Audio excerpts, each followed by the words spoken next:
कार्यक्रम के प्रायोजक हैं श्री मदन भाई रेखाबेन हुमड़, रूपेन प्राची हुमड़, अनगवीर आर्शवीर हुमड़, रिक्ता विशाल सेठी, आरिका अर्जुन सेठी। वो माँ रात्रि के अंतिम पहर में 16 सपने देखती है। कितने? ये नियोग है प्रत्येक तीर्थंकर भगवान की माता जो स्वप्न शास्त्रों में उल्लिखित है वही के वही सपने ज्यों के त्यों देखती है। और अंत में यह देखती है, भगवान वृषभदेव की मां ने देखा कि उनके मुख से एक वृषभ प्रवेश कर रहा है, और 23 तीर्थंकरों की मां ने देखा कि उनके मुख से एक गज हाथी प्रवेश कर रहा है। 16 सपने मां देखती है। सुबह बिरदावलियों की ध्वनि के माध्यम से मां की नींद खुलती है, क्योंकि श्री ह्री गति कीर्ति बुद्धि लक्ष्मी शांति और पुष्टि ये अष्ट देवियां माता की सेवा में है। अष्ट कुमारियां माता की 56 देवियां माता की सेवा में है, और सबके पास उत्तम से उत्तम काम है। लगातार वो सेवा में रत रहती हैं भगवान की। अब देखो, सुबह नींद खुली, जागरण हुआ, मां नींद से उठने के पश्चात अपने दैनिक आवश्यक कर्मों को पूर्ण करती है। ये श्रावक का धर्म है। सुबह उठ करके सीधे हाय हेलो में मत लग जाना। कई लोग तो फोन की घंटियों से उठते हैं और उठ करके सीधे हेलो, हाँ कौन, अच्छा ठीक है मैं थोड़ी देर बाद बात करता हूं। सुबह सबसे पहले हमारे मुख से भगवान का नाम निकलना चाहिए। आपने हलो कर दिया, ह अक्षर का उच्चारण पहले हो गया, तो ये मान करके चलो आज का दिन आपका दुखमय जाएगा। ह अक्षर से दिन की शुरुआत नहीं होनी चाहिए, अ अक्षर से हो। या ओम का उच्चारण करो, तो ओम के उच्चारण में आ उ और माही होता है, इसलिए सबसे उत्तम है अ अक्षर का उच्चारण। इसका अरिहंत स्वरूप है, आसुरी स्वरूप है, आचार्य का प्रतीक है, इसलिए ओम का उच्चारण, अ का उच्चारण, अरिहंत नाम का उच्चारण सुबह होना चाहिए। माने सामायिक की, माने अपनी क्रियाओं से निवृत्त होने के पश्चात स्नान ध्यान सब किया और सीधे अपने पति के पास गई। कहां गई? अपने पति मतलब महाराज सिद्धार्थ के पास। कौन गया? कौन गया? महारानी त्रिशला देवी। जैसे ही महारानी को अपने सामने आता हुआ देखा, महाराज सिद्धार्थ अपने आसन से खड़े हो जाते हैं। अब आप कहोगे पत्नी आ रही है तो पत्नी के लिए क्या खड़े होना है? क्यों? पत्नी है इसका मतलब ये तो नहीं है कि वो सम्माननीय नहीं है।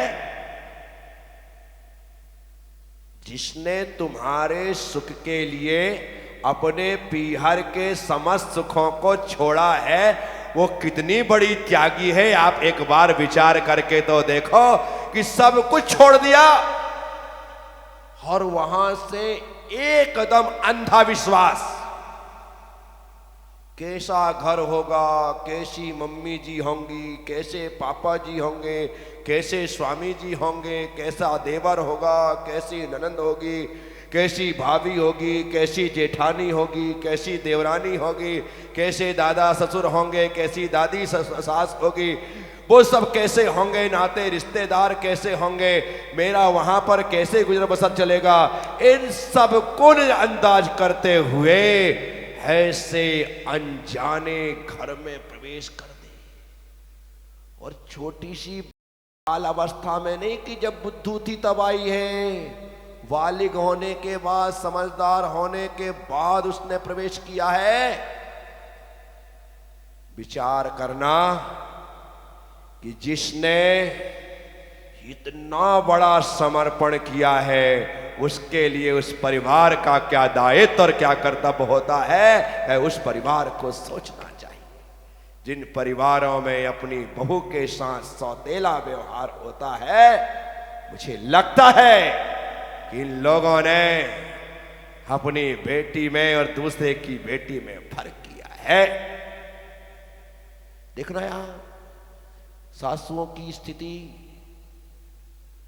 जो दूसरी सासू से अर्थात अपनी सहेली से बात करती, कहती मेरी बेटी तो बहुत सुखी है।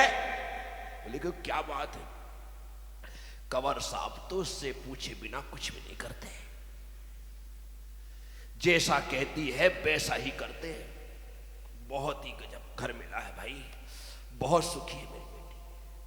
और दूसरे की बेटी तुम्हारे घर में आई है और तुम बात करो, अरे मेरा तो जीवन ही नरक हो गया, इसने तो मेरे बेटे को ही अपने कब्जे में ले लिया है, जो कहती है वही करता है, ना जाने कमबख्त कैसा हो गया। दूसरे का बेटा तुम्हारी बेटी की बात माने तो मेरी बेटी ने तो कोई पुण्य ही किए थे। अरे तुम्हारा बेटा दूसरी की बेटी की बात मान रहा है तो उसकी माँ ने भी तो पुण्य किए थे, तभी तो उसे ऐसा मिला। विचार तो करो। तुम्हारा ये बेटी के कंवर साहब जो है वो उनके इशारे में नाचे तो बेटी सुखी, और तुम्हारा बेटा नाचे तो जीवन दुखी। बारे तुम्हारा घटिया सोच है। ये कौन सा सोच है, कौन सा चिंतन है, कौन सा विचार है, कौन सा तरीका है? यदि ऐसे तुम्हारे कंवर साहब कर रहे हैं, फोन लगा करके कहना बेटी से कि बेटा ऐसा नहीं देख, वो तेरे पति ही नहीं अपने माँ बाप का बेटा भी है, उसे उसके हिसाब से भी चल ले। ये अच्छी बात नहीं, ये सीख देनी चाहिए, बहुत देना चाहिए। महाराज सिद्धार्थ आसन पर खड़े हो गए। देवी, यहां पर आने का कष्ट क्यों किया? ऐसा नहीं, तू यहां क्यों आई? क्या काम था तेरा यहां पर? जैसे तुम बोलते हो तेरे में अक्ल ही नहीं है। क्या कहा देवी, तुमने यहां आने का कष्ट क्यों किया? सेविकाओं से खबर भेजते, मैं स्वयं राजमहल में आ जाता। स्वामी, क्या कहा? स्वामी, कितने प्यार से बोला, आजकल कैसे बोले? विचार कर, सबको पता है स्वामी तो आज तक नहीं बोला होगा, हरामी बोले।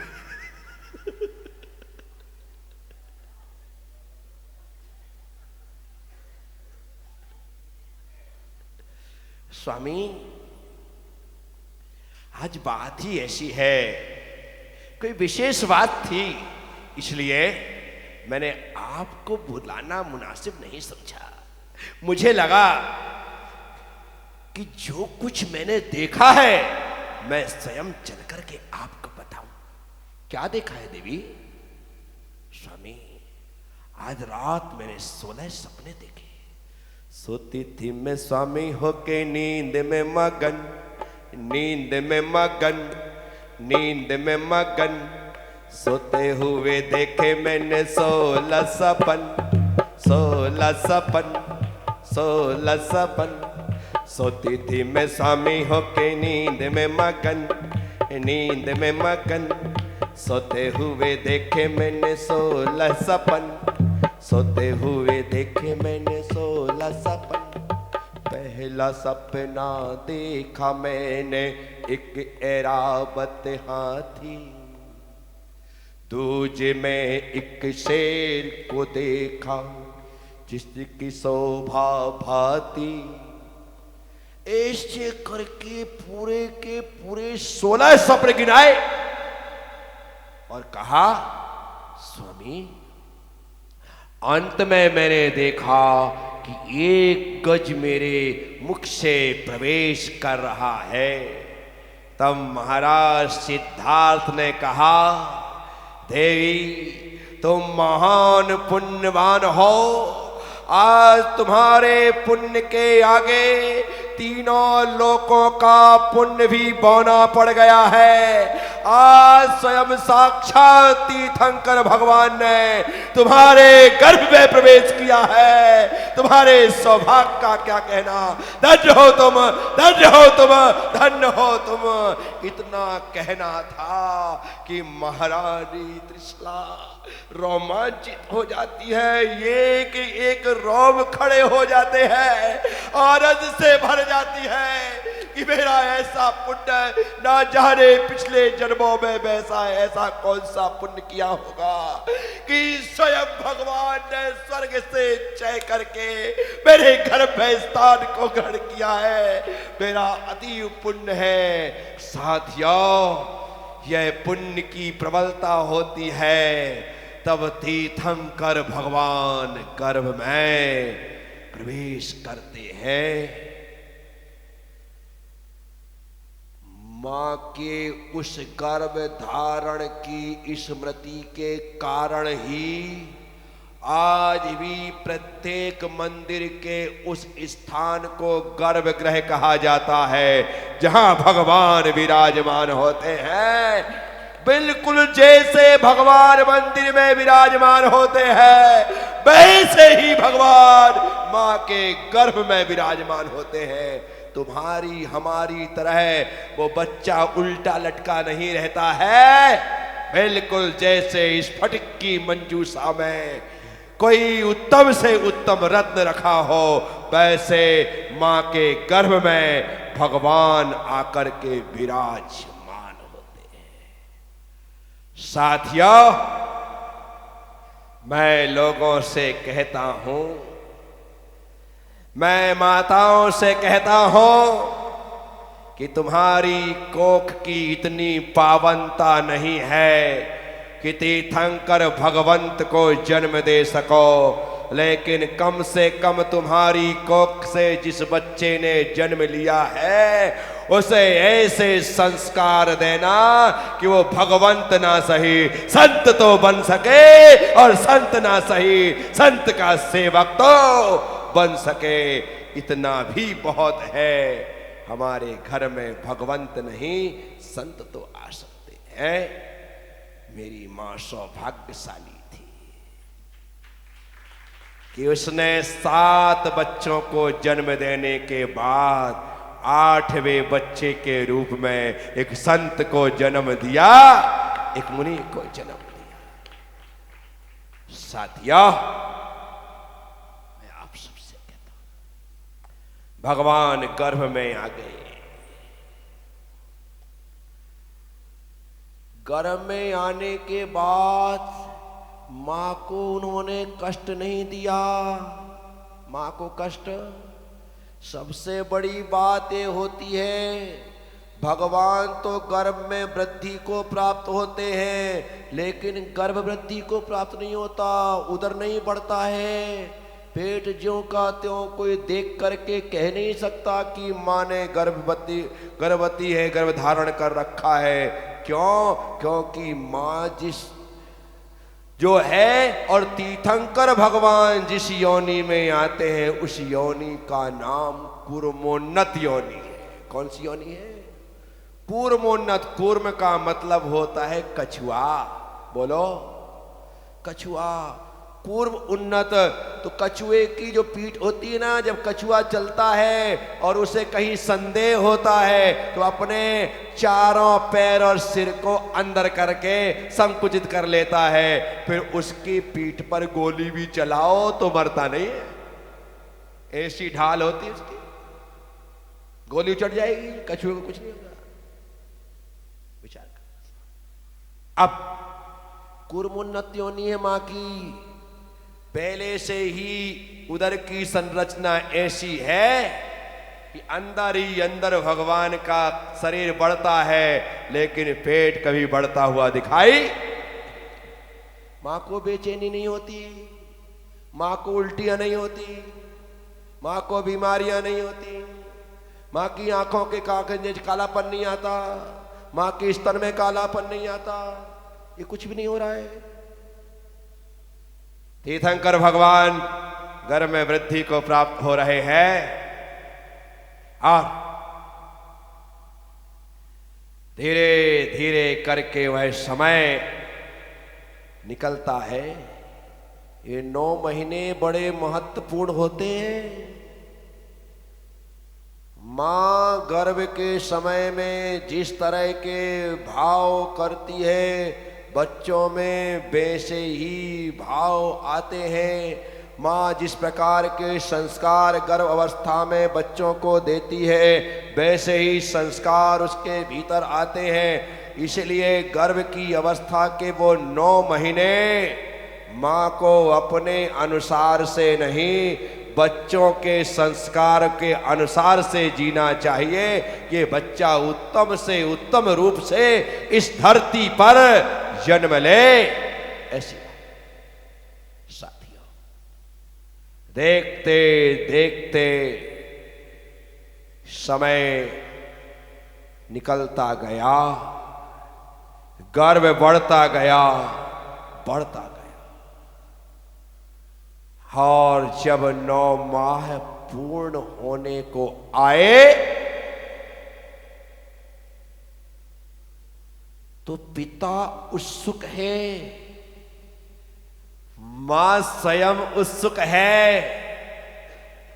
यही नहीं, तीनों लोक के जीव उत्सुक है कि कब वे परम प्रभु इस धरती पर अवतरण ले और हमारा उद्धार हो, हमारा कल्याण। इस कार्यक्रम के प्रायोजक हैं श्री मदन भाई रेखाबेन हुमड़, रूपेन प्राची हुमड़, अनगवीर आर्शवीर हुमड़, रिक्ता विशाल सेठी, आरिका अर्जुन सेठी।